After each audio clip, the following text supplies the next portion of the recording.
Assalamualaikum warahmatullahi wabarakatuh. Halo semua, perkenalkan nama saya Nimas Pramesti Sekar Azhara. Di sini saya akan menjelaskan mengenai analisis keuangan PT Tunas Alvin.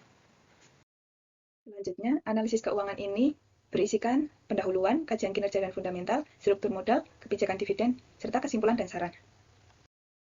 Yang pertama, pendahuluan. PT Tunas Alvin Tbk atau TALF adalah perusahaan yang bergerak di bidang industri kemasan, yang mengkhususkan diri pada produksi kemasan halus atau fine packaging.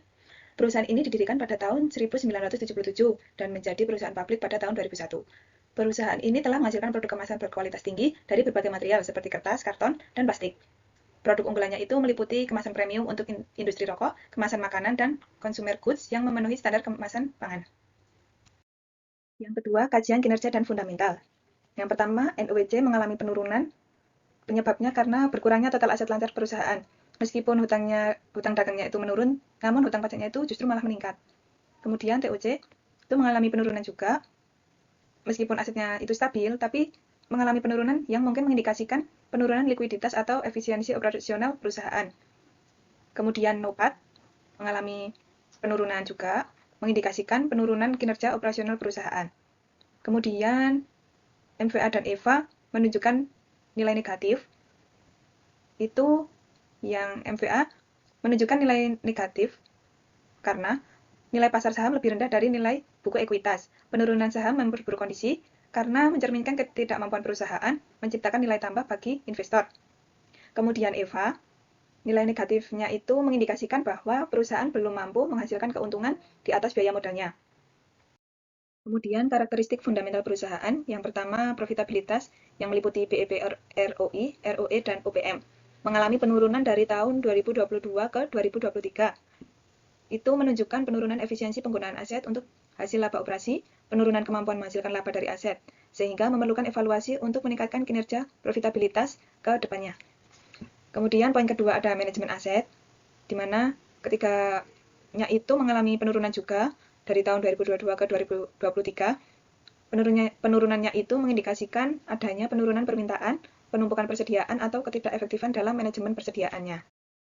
Kemudian karakteristik fundamental perusahaan, poin ketiga ada likuiditas. Ketiganya ini mengalami peningkatan dari tahun 2022 ke 2023. Peningkatan ketiganya ini menunjukkan peningkatan kemampuan perusahaan dalam memenuhi kewajiban jangka pendek dengan aset yang dimiliki. Kemudian, karakteristik fundamental perusahaan poin keempat, yaitu nilai pasar, di mana price to earn-nya itu mengalami peningkatan dari 9,69 ke 10,02. Itu menunjukkan bahwa pasar bersedia membayar mahal untuk setiap rupiah laba perusahaan. Sedangkan kedua poin ini, price to book dan market to book itu mengalami penurunan. Penurunan price to book dan market to book karena turunnya saham yang semulanya dari 302 menjadi 282.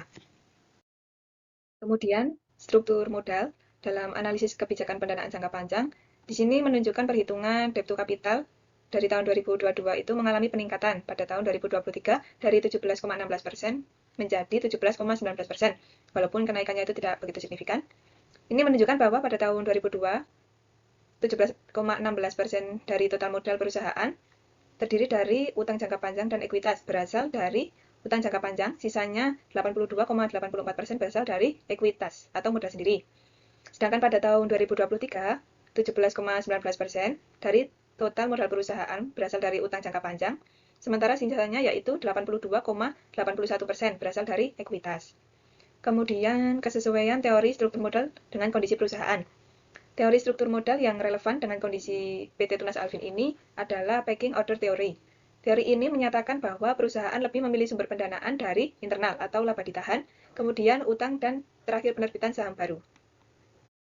Selanjutnya, kebijakan dividen. Poin pertama, analisis kebijakan dividen. Di sini menunjukkan bahwa dividen payout ratio mengalami penurunan dari tahun 2022 ke 2023, di mana pada tahun 2022 itu sebesar 4%, dan pada 2023 mengalami penurunan menjadi 2%. Hal ini mengindikasikan bahwa perusahaan memprioritaskan penyimpanan kas untuk kebutuhan operasional atau investasi di tengah penurunan profitabilitasnya. Poin kedua, relevansi kondisi berbasis signaling teori. Analisis kebijakan dividen PT Tunas Alvin berdasarkan teori signaling menunjukkan bahwa perusahaan lebih memilih mempertahankan kas untuk memperkuat likuiditas. membiayai investasi strategis atau mengantisipasi ketidakpastian bisnis di masa depan. Dan yang terakhir itu kesimpulan dan saran untuk perusahaan PT Tunas Alvin Tbk.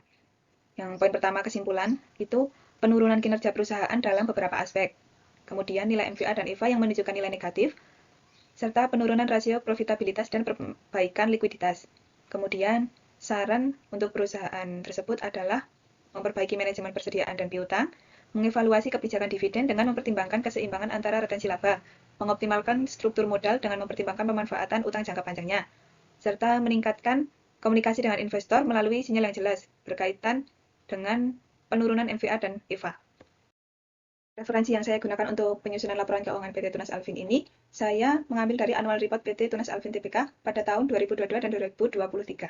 Sekian presentasi dari saya. Wassalamualaikum warahmatullahi wabarakatuh.